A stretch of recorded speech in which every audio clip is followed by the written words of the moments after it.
Hello friends, मैं हूं मोहम्मद अख्तर और आप देखना शुरू कर चुके हैं स्टूडेंट अड्डा यूट्यूब चैनल।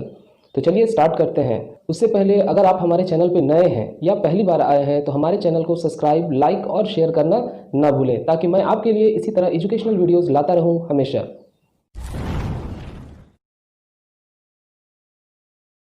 तो चलिए स्टार्ट करते हैं आज के टॉपिक को।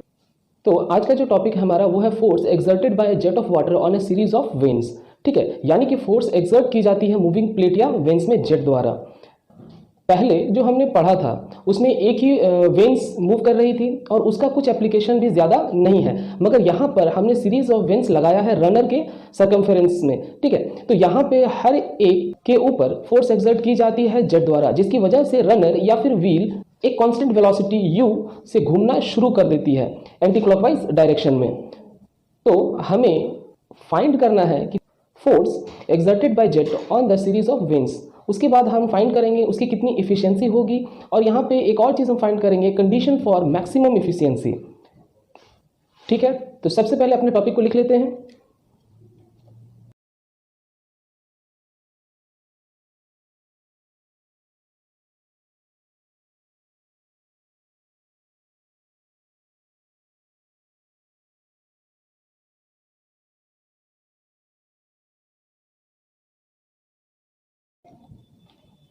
तो ये हमारा टॉपिक हो गया।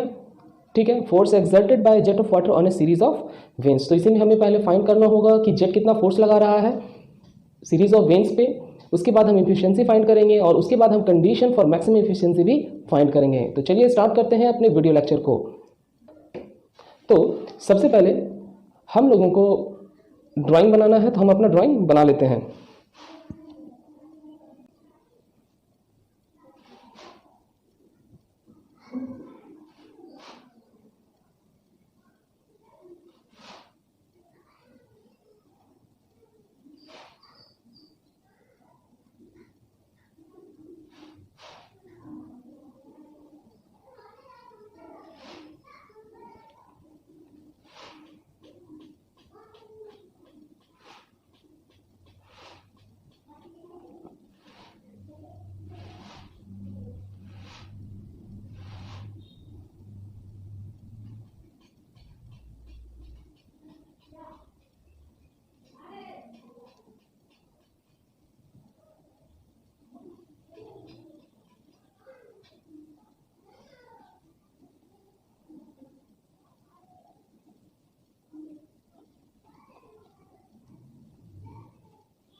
ठीक है, तो ये हमारा है ड्राइंग जो हमने बना लिया है। यहाँ पे हमारा पाइप है।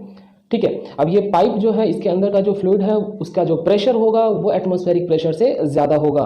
ठीक है, उसके बाद हमें कन्वर्जिंग नोजल लगा रहे हैं, जिसकी वजह से हमारा क्रॉस सेक्शनल एरिया कम हो जाएगा, वेलोसिटी बढ़ जाएगा, और वेलोसिटी बढ़ जाएगा तो हम जानते हैं काइनेटिक एनर्जी उस जगह हमारी बढ़ जाएगी। हम कहना चाह रहे हैं कि यहाँ पे हम प्रेशर हेड को काइनेटिक हेड में कन्वर्ट कर रहे हैं। ठीक है, उसके बाद ये हमारा जेट ऑफ वाटर है और इसकी भी कुछ वेलोसिटी होगी। मान के चलिए ये इस तरफ मूव कर रहा है और इसकी वेलोसिटी है v, और ये स्ट्राइक कर रहा है आपका वेन्स, या तो हम कहेंगे प्लेट्स या फिर कहेंगे हम वेन्स, दोनों का मतलब सेम है। ठीक है, और ये जो प्लेट्स या फिर वेन्स है ये एक रेगुलर इंटरवल पे हमारा फिक्स किया गया है। उसके बाद हमारा ये जो वेन्स है वो किस पे फिट है, वो रनर या फिर व्हील पे हमारा अटैच्ड है अलोंग इट्स सर्कमफेरेंस। ठीक है, तो हमें फाइंड करना है कि जेट कितना फोर्स लगा रहा है सीरीज ऑफ वेन्स पे। तो हम इसको फाइंड करने के लिए हम Newton second law of motion that is impulse momentum equation का यूज करेंगे। तो हम अप्लाई करते हैं बाय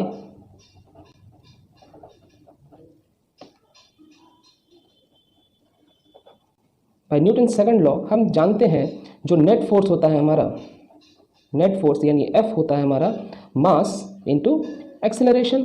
फर्दर एक्सेलरेशन को हम लिख सकते हैं F equals to m into acceleration को हम लिख सकते हैं dv अपॉन dt, यानी change in velocity upon change in time. ठीक है, अब यहाँ पे हम चेंज इन वेलोसिटी का मतलब क्या होता है v2 माइनस v1, लेकिन हमें क्या लिखना है यहाँ पे जो हम लिख रहे हैं वो अगर हम इस तरह करते हैं m अपॉन dt, यहाँ हम लिखेंगे v1 माइनस v2। क्यों? क्योंकि यहाँ पे हम फाइंड कर रहे हैं जेट कितना फोर्स लगा रहा है सीरीज ऑफ वेन्स पे। अगर ये हमको फाइंड करने का रहता कि सीरीज ऑफ वेन्स जो है वो कितना फोर्स एक्सर्ट कर रही है जेट पे, तो हम यहाँ पे v2 माइनस v1 करते। ठीक है, तो हम अभी फिलहाल हम लोगों को जेट का इंपैक्ट निकालना है, तो हम लोग v1 माइनस v2 ही करेंगे। तो यहाँ पे अगर m को हम मल्टीप्लाई करते हैं अपन change in time t2 minus t1, तो अगर हम इसको लिखना चाहें तो ये हो जाएगा M V one minus V two upon T two minus T one.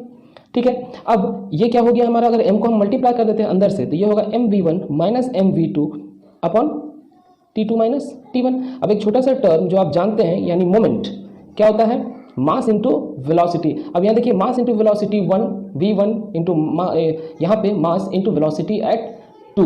ठीक है, तो यहाँ हो जाएगा हमारा इनिशियल वेलोसिटी और ये है हमारा फाइनल वेलोसिटी। तो ये हमारा हो जाएगा इनिशियल मोमेंटम और ये हो जाएगा हमारा फाइनल मोमेंटम।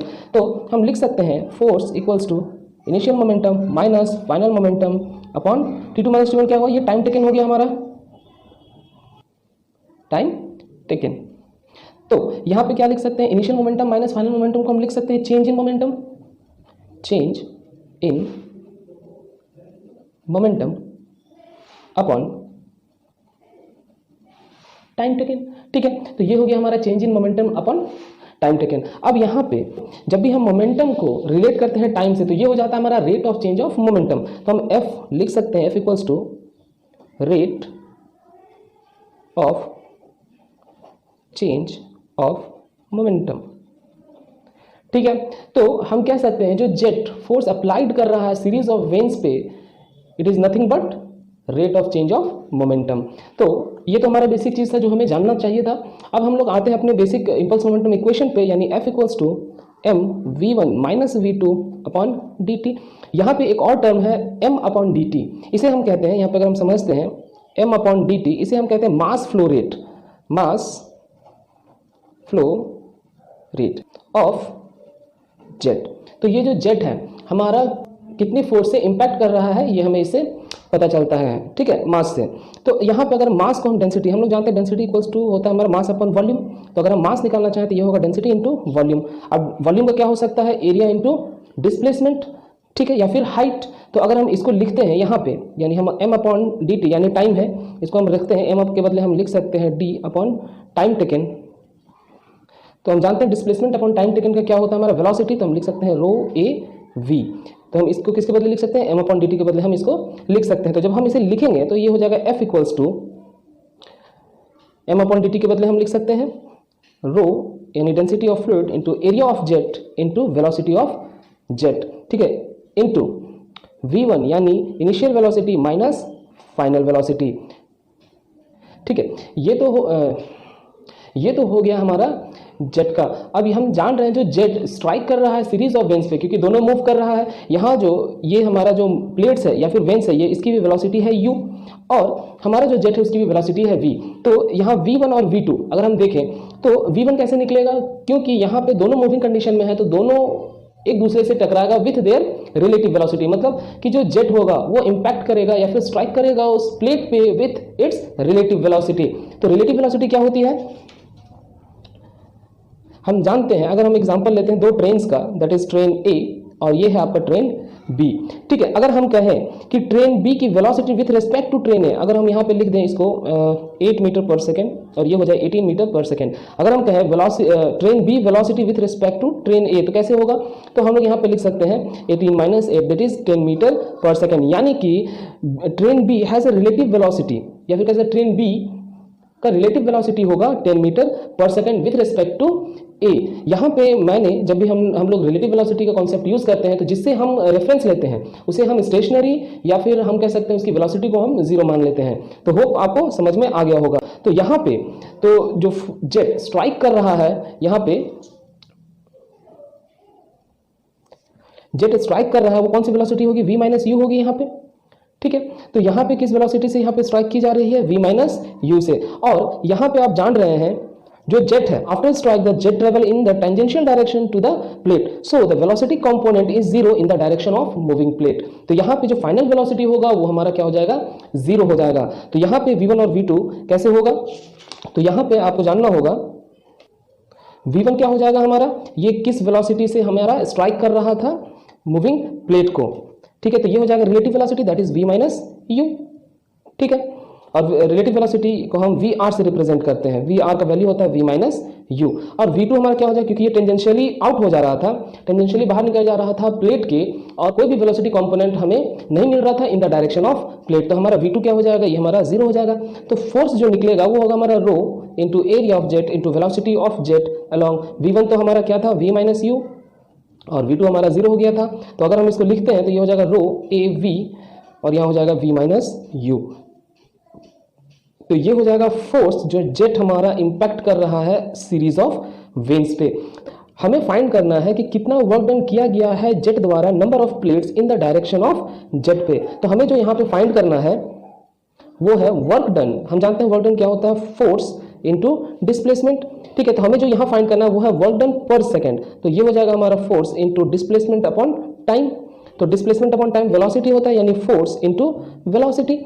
ठीक है, तो यहाँ पे जो हमारा आएगा, तो हमारा फोर्स तो पता है हमको, फोर्स कितना था हमारा जो ऊपर हमने निकाला था, rho A area of jet into velocity of jet into relative velocity हो जाएगा, इंटू ये हमारा वेलोसिटी ऑफ प्लेट है।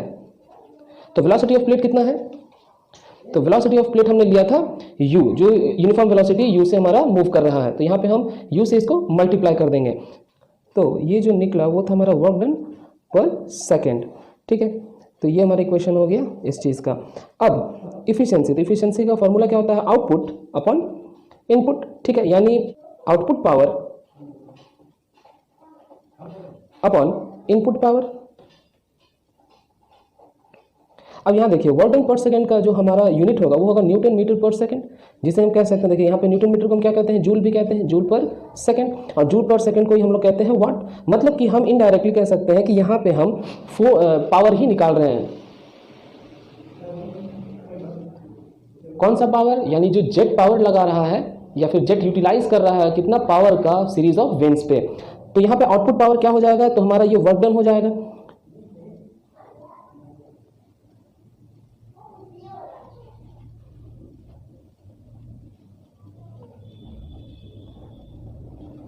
Work done by the jet on the plates, यानी जेट के द्वारा जो वर्क डन किया गया प्लेट्स पे। अब इनपुट क्या होगा, जो जेट हमारा एनर्जी लगाएगा। तो जेट में कौन सी एनर्जी है अभी, काइनेटिक एनर्जी। तो यहाँ पे हमें जो निकालना होगा, क्योंकि यहाँ पे हम विद रिस्पेक्ट टू टाइम ले रहे हैं, तो काइनेटिक एनर्जी पर सेकेंड ऑफ जेट। ठीक है, तो यहाँ पे जो वर्क डन होगा वो कितना है हमारा, उससे पहले हम लोग काइनेटिक एनर्जी निकालते हैं। काइनेटिक एनर्जी क्या होता है हमारा, हाफ एम वी स्क्वायर, यानी मास इंटू वेलोसिटी का स्क्वायर। लेकिन हमें क्या निकालना है, काइनेटिक एनर्जी पर सेकंड, जो जेट लगा रहा है हमारा। तो ये हो जाएगा हाफ एम अपॉन ये सेकंड यानी टाइम इंटू वी स्क्वायर। देखिए मास अपॉन टाइम ये हमारा मास फ्लो रेट होता है, और मास फ्लो रेट को हम क्या लिख सकते हैं, हमने अभी देखा कि मास अपॉन dt को हम लोग लिख सकते हैं रो ए वी स्क्वायर। तो हम लोग इसको लिख देते हैं यहाँ पे डायरेक्ट, ये हो जाएगा half into rho A into V into V square. तो काइनेटिक एनर्जी पर सेकंड जो हमारे पास आएगा वो होगा half rho area into velocity cube. तो वर्क डन भी हमें मिल गया, और काइनेटिक एनर्जी जो हमारा जेट के पास है वो भी हमारा निकल गया। तो जब हम इसको फार्मूला पे पुट करते हैं तो ये हमारा कुछ हो जाएगा, efficiency equals to rho A V minus U into v into U. ये था हमारा वर्क डन। ठीक है, तो वर्क डन ये हो गया हमारा अपॉन काइनेटिक एनर्जी था, जो काइनेटिक एनर्जी हम निकाल चुके हैं half rho A we cube. अब देखिए यहाँ से रो ए कैंसिल आउट हो जाएगा, और यहाँ से एक वी हमारा कैंसिल होगा तो 2 बचेगा। तो ये हमारा हो जाएगा जो इफिशियंसी आएगा, simple efficiency will be v minus you multiplied by you upon ये जो 2 है वो ऊपर चला जाएगा, तो यहाँ पे हमारा 2 हो जाएगा, यहाँ पे हो जाएगा v स्क्वायर। ठीक है, तो इसका अगर हम परसेंटेज इफिशियंसी निकालना चाहेंगे तो किस तरह निकलेगा, तो ये हमारा सिर्फ मल्टीप्लाइड हो जाएगा 100 से, तो परसेंटेज इफिशियंसी हो जाएगा 2v minus U into U upon V square into 100। ठीक है, तो ये हमारा क्या था, ये हमारा परसेंटेज इफिशियंसी था। तो हमने इफिशियंसी फाइंड कर लिया। तो अब हमें फाइंड करना है कि मैक्सिमम इफिशियंसी की क्या कंडीशन होगी। तो इफिशियंसी जो आया हमारा, यहाँ पे हम देख सकते हैं कि यहाँ पे देखिए वेलोसिटी ऑफ जेट जो होगा वो कांस्टेंट है हमारा, ये 2 भी हमारा कांस्टेंट है। तो वैरी क्या कर रहा है, यानी ये हमारा यूनिफॉर्म वेलोसिटी जो प्लेट का है वो हमारा कांस्टेंट नहीं है। तो अगर हम डिफ्रेंशिएट करते हैं इफिशियंसी को विथ रिस्पेक्ट टू यू तो हमें मैक्सिमम इफिशियंसी मिल जाएगी। यानी एन जो इफिशियंसी है वो डिपेंड कर रहा है आपका यू पे। तो अगर हम डिफ्रेंशिएट करते हैं D efficiency upon D U, तो हमारा क्या हो जाएगा, d upon D U, efficiency क्या था हमारा 2v minus U upon U minus V cube. अगर हम कांस्टेंट टर्म को बाहर करते हैं तो ये हमारा क्या निकल जाएगा 2 upon V three V cube sorry V square. तो यहाँ हो जाएगा आपका d upon D U V minus U into U. ठीक है, तो ये हमारा हो गया। तो जब इस u को हम मल्टीप्लाई करते हैं अंदर में तो ये हो जाएगा हमारा 2 upon V square D upon D U, ये हमारा हो जाएगा V U minus V square. अगर हम इसको डिफ्रेंशिएट करते हैं 2 अपॉन वी स्क्वायर, अब देखिए यहाँ पे अगर हम इसको डिफ्रेंशिएट करते हैं तो ये तो हमारा 1 हो जाएगा, तो यहाँ से बचेगा v माइनस ये n माइनस 1 के फॉर्म में चला गया तो ये हो जाएगा 2u। ठीक है, तो अगर हमें मैक्सिमम एफिशिएंसी चाहिए तो हमें इसको इक्वेट करना होगा 0 से, तो हम इसे इक्वेट कर देते हैं 0 से।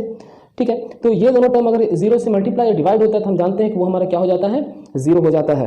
ठीक है, तो हमारे पास जो ये इक्वेशन बचा v माइनस यू या फिर v minus 2u equals to 0, यानी कि v इक्वल्स टू 2u और जो u होगा हमारा वो v बाई 2 होना चाहिए।